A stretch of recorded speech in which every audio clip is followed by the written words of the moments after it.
Hello students, welcome back to the channel ICT। आज हम directorate of education की worksheet number 62 discuss करेंगे, जो कि 5 सितंबर यानी ट्यूसडे की वर्कशीट है। ये वर्कशीट क्लास 6 to 8 के स्टूडेंट्स के लिए है। बट बिफोर वी बिगिन, अगर आप चैनल पर नए हैं तो please subscribe and don't forget to press the bell icon for all notifications. तो बच्चों, ये वर्कशीट इंग्लिश मीडियम में है और अगर आपको इस वर्कशीट की हिंदी मीडियम के लिंक चाहिए तो आप वीडियो के नीचे डिस्क्रिप्शन बॉक्स में दिए हुए लिंक को क्लिक कर सकते हैं। वहाँ पे आपको हिंदी मीडियम वाली वर्कशीट मिल जाएगी। और इसके साथ ही आप ये जो वीडियो है वो आप शुरू से लेके अंत तक बिना फॉरवर्ड किए पूरी देखिए, ताकि आपको आज की वर्कशीट अच्छे से समझ में आ जाए। और उसके बाद आप दोबारा से वीडियो को रिप्ले करके पॉज करके क्वेश्चन आंसर्स को अपने कॉपी में नोट डाउन कर सकते हैं। तो let's start with the video. यहाँ पे आपको अपना नाम लिखना है और यहाँ पे अपनी क्लास टीचर का नाम लिखना है। ये वर्कशीट सोशल साइंस यानी SST की वर्कशीट है। तो आज हम जानेंगे कुछ स्टेट्स और यूनियन टेरिटरी के बारे में और उससे रिलेटेड क्वेश्चंस सॉल्व करेंगे। तो फर्स्ट ऑफ ऑल आप देख रहे हैं यहाँ पे इंडिया का पॉलिटिकल मैप बना हुआ है, इसकी पिक्चर दी हुई है। पॉलिटिकल मैप यानी कि पॉलिटिकल मैप होता है जहाँ जिस मैप में जो स्टेट्स हैं उसके आउटलाइन यानी उसका बॉर्डर बना हुआ होता है, वो पॉलिटिकल मैप होता है। और जिसमें स्टेट्स के बॉर्डर्स नहीं बने हुए होते हैं, सिर्फ कंट्री का आउटलाइन होता है, वो फिजिकल मैप होता है। तो यहाँ पे हम पहले लद्दाख के बारे में जानेंगे जो कि यूनियन टेरिटरी है, और फिर एक केरला जो कि एक साउथ वेस्टर्न स्टेट है, फिर हम उसके बारे में जानेंगे। तो शुरू करते हैं। Ladakh, now union territory, is a cold desert in the mountains in the eastern part of Jammu and Kashmir. तो लद्दाख जो कि अब यूनियन टेरिटरी बन गई है, ये एक ठंडा डेजर्ट यानी ठंडा रेगिस्तान है जो कि जम्मू और कश्मीर के ईस्टर्न पार्ट में आता है। It is covered in snow for a large part of the year. There are very few trees that can grow in the region. और ये जो एरिया है लद्दाख का, वो साल में ज़्यादातर समय के लिए स्नो से ढका हुआ होता है, बर्फ़ से ढका हुआ होता है, और बहुत कम ही पेड़ हैं जो कि यहाँ पे उग सकते हैं। For drinking water people depend on the melting snow during the summer months. और गर्मी के मौसम में लोग पिघले हुए स्नो पे निर्भर करते हैं पीने के पानी के लिए, उसे ही वो यूज़ करते हैं for drinking purpose. People here keep sheep and the sheep in this region are special because they produce pashmina wool. This wool is prized and pashmina shawls cost a lot of money. तो यहाँ के लोग भेड़ पालते हैं, sheep पालते हैं, और यहाँ के जो शीप होते हैं वो बहुत स्पेशल होते हैं। क्यों?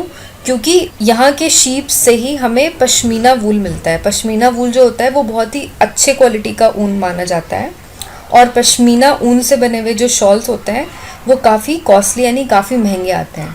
The people in Ladakh carefully collect the wool of the sheep and sell this to traders from Kashmir. Pashmina shawls are chiefly woven in Kashmir. तो यहाँ के लोग हैं वो अच्छी तरीके से जो शीप है उसकी देखभाल करते हैं, और उसका जो ऊन वो निकालते हैं भेड़ों में से, उससे वो कश्मीर के व्यापारियों को बेच देते हैं। तो ये जो पश्मीना शॉल्स हैं वो ज़्यादातर कश्मीर में ही बुने जाते हैं। तो यहाँ के लद्दाख के लोग ऊन को बेच देते हैं और ये शॉल्स बनते हैं कश्मीर में। The people eat meat and milk products like cheese and butter. Each family owns some goats, cows and dzos या काउस। तो यहाँ के जो लोग हैं वो ज़्यादातर मीट खाते हैं और दूध से बने हुए चीज़ें यानी कि चीज़, बटर, ये सब खाते हैं। और यहाँ की हर एक फैमिली में कुछ बकरियाँ पालते हैं लोग, कुछ गाय, और डीजोस यानी कि जो याक काउस होते हैं, फीमेल याक्स होते हैं, उन्हें पालते हैं। तो यहाँ पे आपको मैप में एरो के थ्रू दिखाया गया है कि लद्दाख कहाँ पे है। ये इस पार्ट में पड़ता है लद्दाख। तो नेक्स्ट अब हमें जानना है केरला के बारे में। केरला यहाँ पे ये एरो से दिखाया गया, ये जो रीजन है नीचे, ये केरला है। तो Kerala is a state in the south west corner of India. It is surrounded by the sea on one side and hills on the other. Kerala जो है वो भारत के बिल्कुल दक्षिण कॉर्नर में पड़ता है, नहीं सबसे नीचे आप जाओगे एकदम कॉर्नर में, साउथ वेस्टर्न कॉर्नर में, यहाँ पे केरला है। और ये केरला जो है वो एक तरफ से समुद्र से घिरा है और दूसरी तरफ से पहाड़ों से घिरा हुआ है। A number of spices like pepper, cloves and cardamoms are grown on the hills. और यहाँ पे बहुत सारे जो है मसाले उगाए जाते हैं, जैसे कि काले मिर्च, लौंग और इलायची। It is spices that made this region an attractive place for traders. और यहाँ के मसाले ही हैं जो व्यापारियों को इस जगह की तरफ आकर्षित करते हैं। Jewish and Arab traders were the first to come here, और यहाँ पे जूइश और अरब ट्रेडर्स जो हैं वो यहाँ पे सबसे पहले आए थे। The apostle of Christ Saint Thomas is believed to have come here nearly 2000 years ago and he is credited with bringing Christianity to India। तो जीसस क्राइस्ट के धर्मदूत माने जाते हैं सेंट थॉमस। ये माना जाता है कि यहाँ पे ये 2000 साल पहले आए थे और सेंट थॉमस जो है वही यहाँ पे क्रिश्चियनिटी इंडिया में लेकर के आए थे। Many Arab traders also came and settled down here, और इसके साथ ही बहुत सारे अरबी व्यापारी जो हैं वो भी यहाँ आए और यहीं पे बस गए। Ibn Battuta who traveled here a little less than 700 years ago wrote a travelogue in which he describes the lives of Muslims and says that they were a highly respected community। Ibn Battuta जो है वो एक traveller था जो कि माना जाता है 700 पहले वो यहाँ आया था, और उसने अपने एक ट्रैवलॉग यानी कि जो यात्रा का जो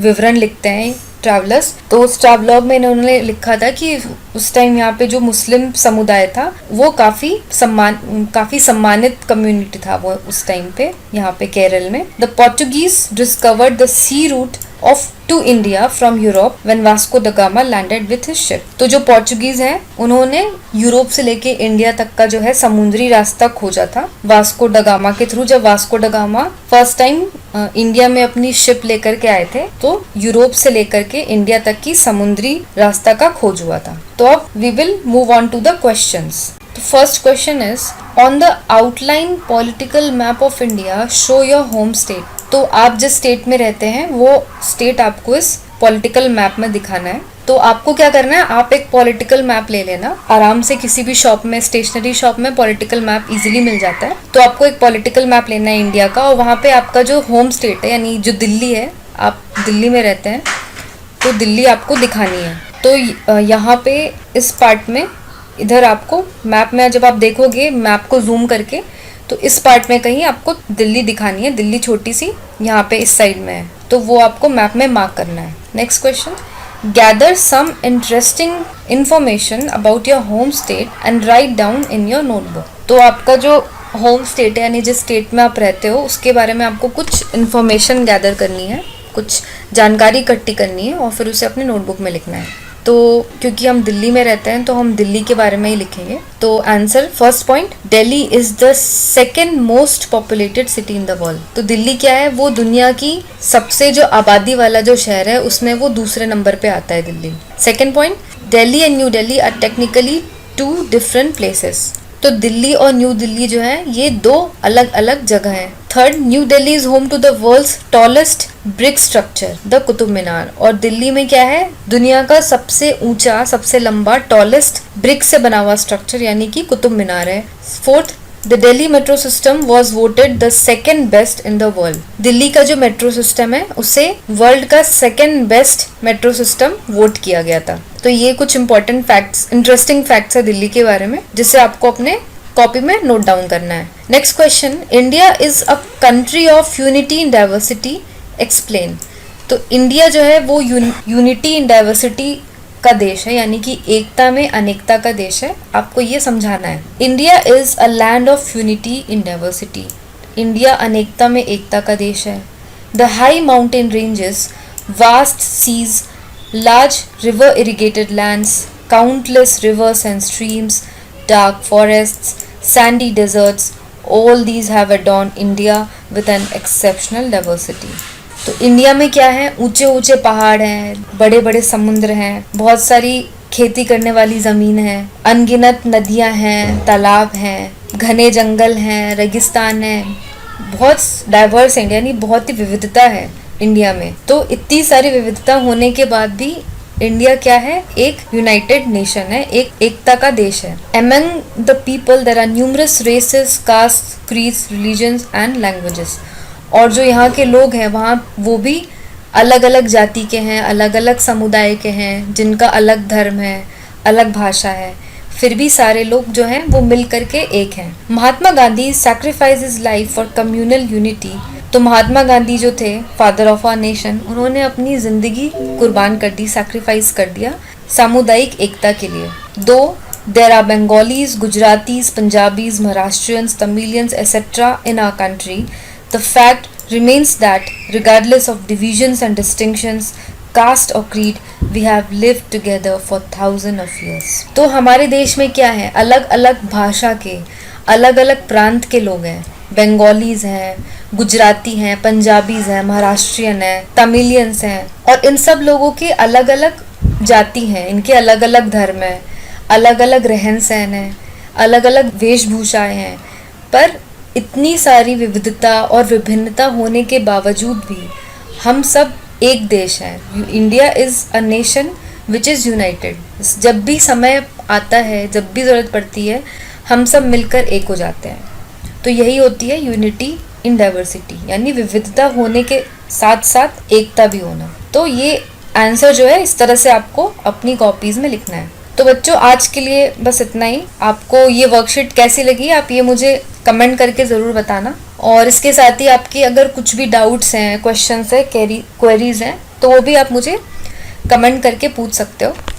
और साथ ही हमारा जो फेसबुक ग्रुप है और टेलीग्राम है, उस पर वीडियोस की जो नोटिफिकेशन है वो आ जाती हैं. उस पर भी आप जुड़ सकते हो ताकि आपको सारी नोटिफिकेशंस जो है सबसे पहले मिल जाए. दोनों की लिंक आपको डिस्क्रिप्शन बॉक्स के नीचे लिंक मिल जाएगी. दोनों की लिंक जो है आपको वीडियो के नीचे डिस्क्रिप्शन बॉक्स में मिल जाएगी. तो अगर आज की वीडियो पसंद आई हो तो लाइक बटन दबाना ना भूलें, और साथ ही अपने दोस्तों के साथ इस वीडियो को ज़्यादा से ज़्यादा शेयर करें. So don't forget to like, share and subscribe. Will meet you tomorrow with another English medium worksheet. Till then, stay safe, take care and have a nice day.